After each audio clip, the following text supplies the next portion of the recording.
जय हिंद, वंदे मातरम। स्वागत है आपका हमारे इस चैनल धैर्य कोचिंग क्लासेस पे। क्या हालचाल आप सभी की? उम्मीद करता हूँ आप लोग बहुत अच्छे होंगे, स्वस्थ होंगे, मस्त होंगे और अपने अपने रिवीजन में व्यस्त होंगे। पहले ही हम लोगों ने आचार्य रामचंद्र शुक्ल का जीवन परिचय दे चुका है।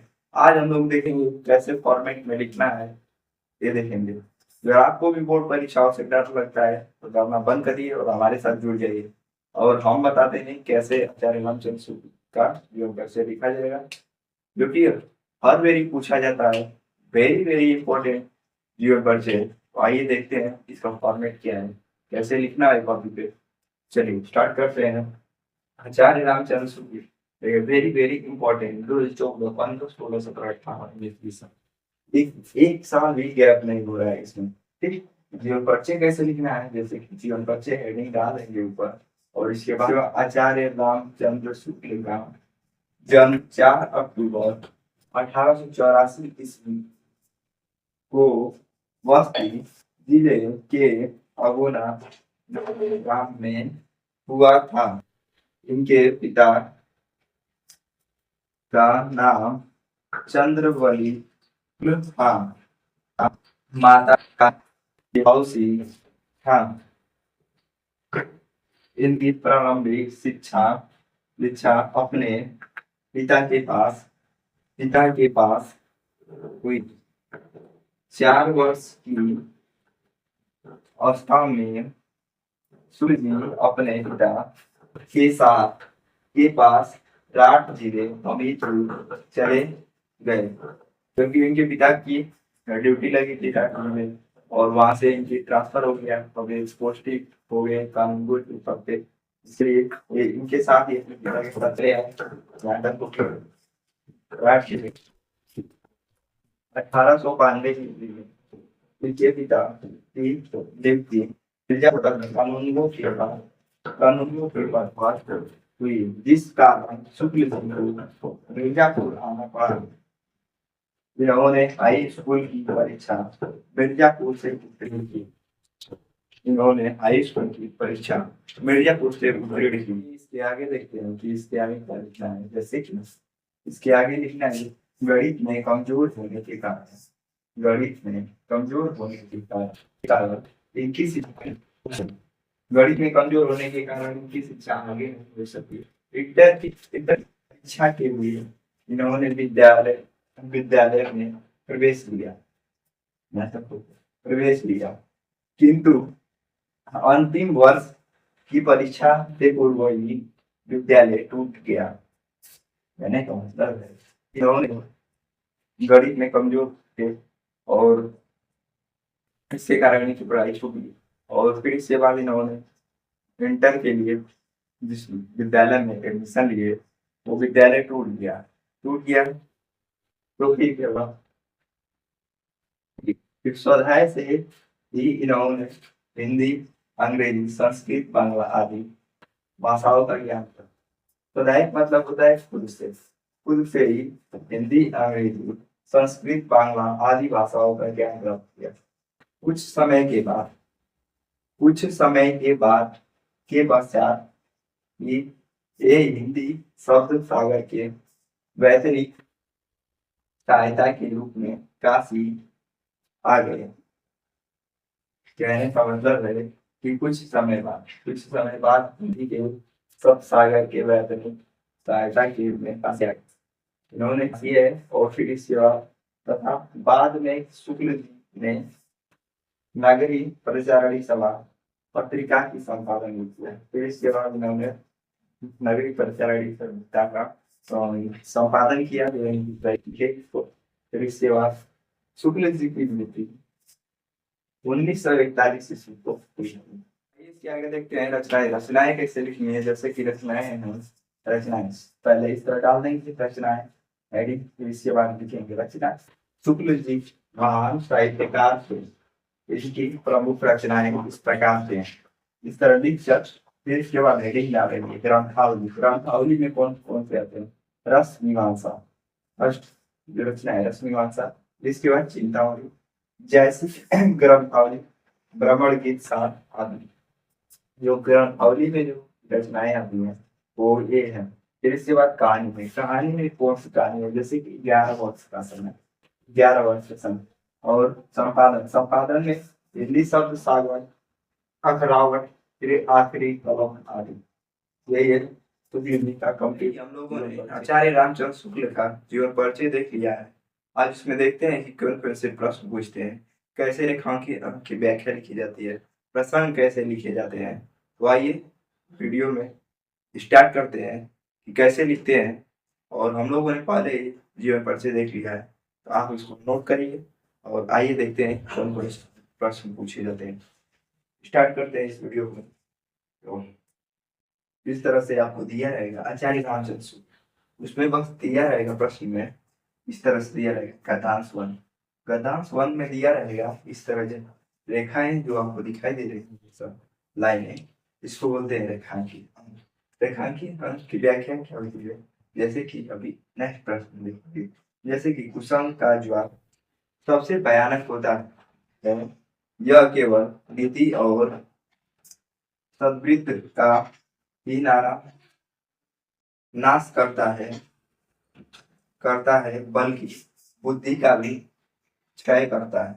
कहने का मतलब है कुसंग यानी बुरे लोगों के साथ रहोगे तो आपको बुरी आदतें ही लगेंगी, इसलिए अच्छे लोगों के साथ रहिए आप। इसके बाद किसी युवा पुरुष की संगति यदि बुरी होगी तो उसके पैरों में बंधी चक्की के समान होगी। जैसे कि किसी बुरे व्यक्ति के साथ रहोगे तो आप बुरी आदतें सीखोगे, अच्छे व्यक्ति के साथ रहोगे तो अच्छी है। कहने का यही तात्पर्य है। जो उसे दिन प्रतिदिन अवनति के गड्ढे में गिराती जाएगी। कहने का मतलब है कि अगर आप उसके बुरे आदमी के साथ रहोगे तो दिन पे दिन आप खराब हो जाओगे, अच्छे नहीं होगे। क्लियर, आगे देखते हैं। और यदि अच्छी होगी तो सहारा देने वाली बहू के समान होगी। अगर अच्छा होगा आपका दोस्त तो आप अच्छा काम करेंगे तो जो जो उसे निरंतर उन्नति की ओर उठाई उठाई जाएगी। तो अगर आपका दोस्त अच्छा होगा तो आप अच्छे मार्ग पर जाएंगे और अच्छे काम करेंगे। आइए देखते हैं जैसे कि प्रश्न कैसे पूछे जाते हैं। आइए देखते हैं, जैसे कि फर्स्ट में ही पूछा जाएगा उपरोक्त गद्यांश का संदर्भ लिखिए। तो यहाँ पे संदर्भ डालिए, फिर इसके बाद लिखना स्टार्ट करिए। प्रस्तुत गद्यांश हमारी पाठ्य पुस्तक में संकलित मित्रता पुस्तक में लगा देंगे तो इससे और भी अच्छा लगेगा। और उसको लेखक को मतलब जो कॉपी चेक करेगा टीचर, उसको ये पता चल जाएगा कि लड़का तेज है। फिर इसके बाद नामक पाठ से अवतरित है जिसके लेखक, फिर यहाँ पे कॉमा लगा देंगे। इससे ये पता चलेगा कि बच्चा तेज है और ये क्या दर्शाना चाहता है और किस पाठ से लिया गया है, ये तुरंत लेखक को पता चल जाएगा, तुरंत 2 नंबर दे देगा। इतना ही लिखेंगे आप लोग, इतना ही तो 2 नंबर मिल जाएगा।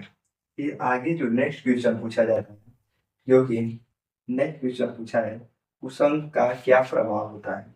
जैसे कि कुसंग का क्या प्रभाव होता है, उसी में जो रेखांकित अंक की व्याख्या होती है उसी में से पूछ के आपको लिखना रहता है। तो फिर इसके बाद देखते हैं इसका आंसर इस तरह लिख कर लिखेंगे। व्यक्ति पतन की ओर गिर जाता है, व्यक्ति पतन की ओर गिर जाता है। उसी में सेकेंड पॉइंट है व्यक्ति के अच्छे आचरण नष्ट हो जाते हैं। फिर इसके बाद थर्ड पॉइंट लिखेंगे कि व्यक्ति की बुद्धि एवं विवेक का नाश हो जाता है। जैसे कि बुरे लोगों के साथ आप रहोगे तो आपकी बुद्धि का धीमे धीमे करके आपकी बुद्धि का नाश होने लगेगा और आप एक दुष्ट इंसान बन। कैसे रेखांकन की व्याख्या की जाए, तो आइए देखते हैं कि रेखांकन की व्याख्या कैसे करें। प्रश्न जो पूछा जा रहा है हमसे थर्ड प्रश्न गद्यांश के रेखांकन की व्याख्या कीजिए। तो इस तरह से उसमें दिया रहेगा जितना भी दिया था रेखांकन की व्याख्या लास्ट शुरू से लेकर लास्ट तक। तो उसमें करना क्या है, शुरू का उठाना है और यहाँ पे लिखकर dot dot dot dot dot dot करके फिर इसके बाद लास्ट पे जाना है, यहाँ तक हो जाएगा। फिर लिख दें लास्ट किया, जितना दिया रहेगा रेखा किया। उसके बाद हम लोगों को व्याख्या करनी होगी उसी में से, तो उसी की व्याख्या करनी है। तो उसी को हम करेंगे। आचार्य नाम से आचार्य आचार्य कुल जी कहते हैं कि मानव जीवन पर संगति का असर बहुत ज्यादा पड़ता है। आचार्य नामचंद्र सूची जी कहते हैं किसी बुरे लोगों के साथ रहोगे तो बहुत तेजी बुराई आपके अंदर आएगी। बुरे और दुष्ट लोगों के साथ भयंकर बुखार की तरह हानिकारक होता है। कहने का मतलब है बुरे लोगों के साथ अगर आप रहेंगे तो बुखार की तरह ही भयानक होगा। और जिस प्रकार घातक जो व्यक्ति कुछ भी है जैसे कि कोई घातक बीमारी जैसे टीबी हो गया या फिर कैंसर हो गया, अगर कोई घातक बीमारी है अगर आप उसके साथ रह रहे हो तो आपको भी हो जाएगा, इसलिए नष्ट कर देता है। तथा कभी कभी रोगी का जीवन भी ले सकता है, तथा कभी कभी रोगी का जीवन भी ले सकता है। और उसी प्रकार बुरी संगत में तो बड़े व्यक्ति की बुरी की बड़े संगत में पड़े व्यक्ति की बुद्धि विवेक नैतिकता भी अच्छे गुणों को समा कर देते हैं। मानव जीवन में युवावस्था सबसे महत्वपूर्ण अवस्था होती है। जैसे कि मानव जीवन में कोई भी व्यक्ति है उसके जीवन में जो कि युवावस्था यानी हम लोगों की जो उम्र होती है यानी टीनेजर, वो बहुत ही महत्वपूर्ण होती है। और इसी में हम लोग अगर बनना है तो बन जाएंगे, या किसी गलत आदमी के साथ रहेंगे तो बिगड़ जाएंगे। इसलिए आप लोग कुसंगत कुसंगति किसी भी युवा पुरुष की सारी उन्नति एवं प्रगति को उसी तरह से बाधित करती है जिस प्रकार किसी व्यक्ति के पैरों में बंधा हुआ पत्थर उसको आगे नहीं बढ़ने देता बल्कि उसकी गति को रोकता है। कहने का तात्पर्य यह है कि अगर आप लोग सही व्यक्ति के साथ हैं तो आप लोग एक अच्छे मार्ग में जाएंगे। अगर आप किसी गलत व्यक्ति के साथ में रहोगे तो आप लोग गलत दिशा में जाओगे। कहने का मतलब है उसी तरह गलत संगत भी व्यक्ति के विकास और उन्नति की राह में रुकावट पैदा करती है। कहने का मतलब है कि गलत संगत में रहकर अगर रहेंगे तो आपके जीवन में रुकावटें आएंगी। जब सही व्यक्ति के साथ हैं तो आपको ऐसे ही बातें बताएगा ताकि आप आगे बढ़े। फिर इसके बाद रुकावट पैदा करके उसे अवनति और पतन की ओर धकेल देता है। अगर आप गलत व्यक्ति के साथ रहोगे तो आपको अवनति यानी पीछे की तरफ ले जाएगा, ना कि आगे की तरफ। तो एक एक गद्दांश है जो सेकेंड नंबर का गद्दांश है। आइए चेक, तो आइए शुरू करते हैं दूसरा जो कि गद्दांश है, जो कि बहुत ही इम्पोर्टेंट है, जो कि 2011, 12, 17, 22, 23, 25 सभी में पूछा गया है, सभी पेपर में। इसलिए वेरी वेरी इंपॉर्टेंट क्वेश्चन था। मैं जो भी गद्दांश आपको करवाऊंगा वो बहुत ही इंपॉर्टेंट होंगे, इसलिए आप लोग हमारे साथ करते रहिए। आइए देखते हैं गद्दांश के खंड। इसको बोलते हैं जैसे कि जो लाइन है इसको रेखांकित बोलते हैं, जो भी रेखांकित। इसके बाद विश्वास पात्र मित्र जीवन की एक औसत है। जैसे कि विश्वास पात्र, आप जिस पे विश्वास कर सकें उसको, तो आप जिस पर विश्वास कर सकें उसको एक औसत बोलेंगे। औसत यानी होता है किसी भी दवा जिस पे आप विश्वास कर सकें। अपने हम हम अपने मित्रों से यह आशा हमें अपने मित्रों से यह आशा रखनी चाहिए कि वे उत्तम संकल्पों में दृढ़ करेंगे। डोसा और त्रुटियां से हमें बचाएंगे। हमारे सत्य, पवित्रता और मर्यादा के प्रेम को पुष्ट करेंगे। तब कुमार्ग पर पैर रखेंगे, तब वे हमें सचेत करेंगे। कहने का मतलब है, अगर आप अच्छे लोगों के साथ रहोगे, अच्छे लोगों के साथ रहोगे, तो वो आपको हमेशा सचेत करते रहेंगे कि इस मार्ग पे चलना है, सचेत करेंगे। तब जब हम हतोत्साहित यानी घबराए होंगे, तब तब हमें उत्साहित करेंगे। जब हम घबराएंगे या डरेंगे उस मार्ग पे, तो हमारे दोस्त उसके लिए स्वागत करेंगे, नहीं तुमसे हो सकता है, क्यों नहीं हो सकता है, इस तरह कहेंगे। सारांश सारांश यह है कि वे हमें उत्तम उत्तमता पूर्वक जीवन निर्वाह करने में हर तरह से सहायता करेंगे। कहने का मतलब ये है कि अच्छे दोस्त हर समय उत्तम बातें करते हैं और एक अलग ही मार्ग पर ले जाने का राह दिखाते हैं। तो आइए इसके आगे स्टार्ट करते हैं और देखते हैं कि इसके आगे जैसे कि रेखांकित और उनकी व्याख्या बची है। तो सच्ची मित्रता से उत्तम वैध की निपुणता और परख होती है। अच्छे से अच्छी माता की सी धैर्य और कोमलता होती है। एक अच्छे और सच्चे मित्र में बहुत से भी अच्छी गुणता होता है और अच्छी से अच्छी धैर्य और कोमलता होता है। कहने का यही मतलब है। और ऐसी ही मित्रता करने का प्रयत्न प्रत्येक पुरुष को करना चाहिए। ऐसी मित्रता प्रत्येक पुरुष को अपने जीवन में करना चाहिए। तो आइए इसके प्रश्न देखते हैं। प्रश्न कौन कौन से पूछे जा रहे हैं। तो फर्स्ट में एक प्रश्न पूछा गया है, रेखांकन उपयुक्त गद्यांश का संदर्भ लिखिए। तो फर्स्ट में ही बताए हैं आप लोगों को, संदर्भ हेडिंग डालेंगे, फिर इसके बाद लिखेंगे प्रस्तुत गद्यांश हमारी पाठ्य पुस्तक में संकलित मित्रता नामक पाठ से अवतरित है, जिसके लेखक फिर यहाँ पे कमेंट में नामा लगा के जिसके लेखक आचार्य रामचंद्र शुक्ल है। बस इतना ही लिखोगे आप, 2 नंबर मिल जाएंगे।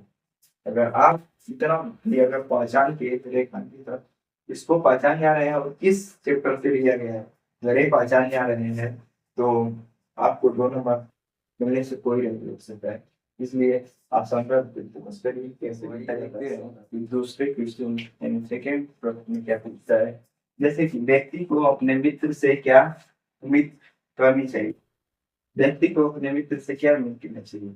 व्यक्ति को अपने मित्र से यह उम्मीद करनी चाहिए कि वे संकल्पवान और तथा अच्छे कार्य करने के लिए उत्साहित करेंगे। जैसे अपने मित्र को संकल्पवान यानी खुद से वो सोचे और अच्छे कार्य करें। फिर इसके बाद मन से अच्छे विचार उत्पन्न करेंगे। बुराइयों और गतियों से बचाकर चलना चाहिए।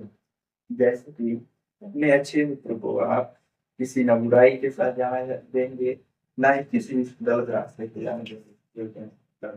तो फर्स्ट क्वेश्चन होंगे, सेकेंड वाला उसी में सेकेंड वाले का सेकेंड में जैसे कि एक सच्चे मित्र किसे कहते हैं, सच्चा मित्र किसे कहते हैं, जो उत्तर में लिखेंगे इस तरह हेडिंग डाल के, जो एक अच्छे डॉक्टर के समान हमारे दुर्गुणों को पहचान कर हमें उसे मुक्ति दिलाए।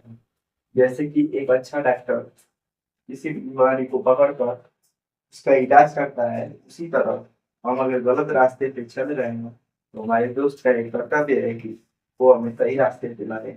उसे एक माँ के समान धैर्य हो और जो किसी भी समय कोमलता न छोड़े। यानी किसी भी समय आपका साथ में देखते हैं कि रेखांकन की व्याख्या कैसे करते हैं। रेखांकन की व्याख्या करने के लिए आप लोग पहले उस तरह डॉट डॉट डॉट करके इस तरह कर लेंगे। फिर इसके बाद ये डालेंगे हेडिंग व्याख्या। व्याख्या में आइए देखिए, जैसे कि प्रश्न पूछा है, रेखांकित अंकों की व्याख्या कीजिए। उसमें जो भी दिया रहेगा उसी के बारे में लिखना रहेगा। जैसे कि आचार्य शुक्ल जी कहते हैं कि सच्चा मित्र दवा के समान होता है। आचार्य रामचंद्र शुक्ल जी कहते हैं कि सच्चा मित्र दवा के समान होता है। फिर इसके बाद, जिस प्रकार अच्छी दवा लेने से रोग दूर हो जाता है, बस वैसे ही सच्चे मित्र हमारे बुरे संस्कार और दुर्गुणों से मुक्ति दिलाता है। जैसे कि अच्छी दवा लेने से रोग चला जाता है, वैसे ही अच्छा मित्र हो तो संस्कार और गुणों से मुक्ति दिलाता है। और हमें अपने मित्रों से यह आशा रखनी चाहिए कि वे हमें दोषों और गुणों से बचाए तथा हमारे विचारों एवं संकल्पों को मजबूत बनाने में हमारी मदद करें। हमारे मन को मजबूत बनाने में हमारी मदद करें। हमारे हृदय में अच्छे विचार लाए और हर तरह की बुराइयों से बचाए। एक अच्छा मित्र ही आपको सोचने की अच्छा बुद्धि देने का ही विचार कर सकता है और हमारे मन में सच्चाई, मर्यादा और पवित्रता की भावना उत्पन्न करे। एक सच्चा मित्र ही आपको एक अच्छी राह पर ले जाएगा और आपको मन, मर्यादा और सच्चाई की तरफ ले जाएगा। अगर हम किसी वजह से या लोभ के कारण गलत मार्ग पर चला जाए, यानी कि किसी भी गलत काम को करें, तो वह तब वे हमारा मार्गदर्शन करें, तब वह मुझे राह दिखाए, कहने का मतलब, और हमें गलत राह पर चलने से बचाए। और हमें गलत राह पर अगर जाएं लोग के चक्कर में तो हमें बचाए। फिर इसके बाद क्या है, बचाए। यदि हम उदास एवं हताश हो जाएं तो वो हमें प्रोत्साहित करे। अगर वे हताश और उदास हो जाए तो उसको उल्लास करना चाहिए, प्रशंसा देनी चाहिए कि वो और कार्य करे, तो प्रोत्साहित करें। वे हमें हर प्रकार से सुंदर जीवन जीने के लिए प्रोत्साहित करें। दोस्त ही एक सुंदर जीवन जीने का राह दिखा सकता है।